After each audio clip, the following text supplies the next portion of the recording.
before number 34 was one of the best and brightest young coaches in the college game. He was one of the best quarterbacks and athletes, honestly. He played safety as well from East Texas from the years 2003 to 2006. It is G.J. Kinne from Canton and Gilmer. As a freshman, he started as the starting quarterback, also played some safety. He threw for 1,651 yards from 14 touchdowns as he led Canton to the playoffs with an 8-4 record, the first time that they had been to the playoffs in like 5 seasons. As a sophomore, GJ was a little more active on the ground. He had ran for 1,182 yards and had 15 touchdowns. He also was fifth in 3A at the time with 2,629 passing yards on 79% completion rating and 29 touchdowns. All right. That year, they went back to the playoffs. As a junior, he kind of cemented his legacy at Canton for being really, really great. One of the most all-time best playoff runs ever. He led Canton to a 12-2 record, threw for the most yards in 3A that year, 4,255 yards.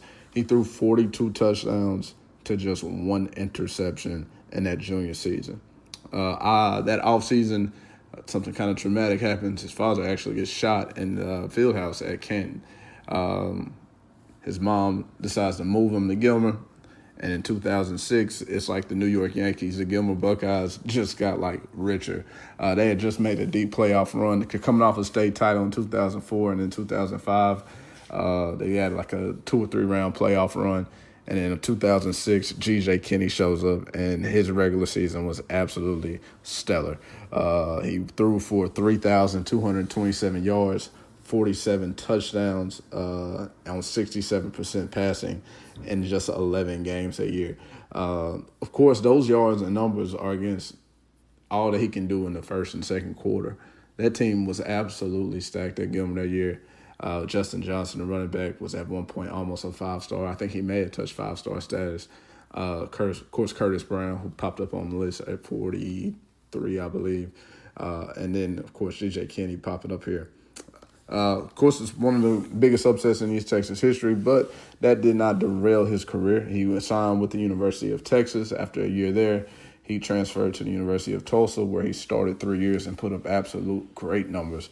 Was also one of my favorite quarterbacks to play with on NCAA as well. Was I believe, a draft pick of the Philadelphia Eagles. Made a position change at one point, played receiver, tried to while he can to stay on the roster. They really wanted him there. After that, he dabbles into coaching. He was the head coach at UIW after, spending time as a position coach and climbing the ranks. And then from UIW, he is now at Texas State, where he has turned them all the way up. And like I said, one of the hottest young names in coaching, and probably after another season, going to land one of those big power forward jobs and going to put on for East Texas at number 38.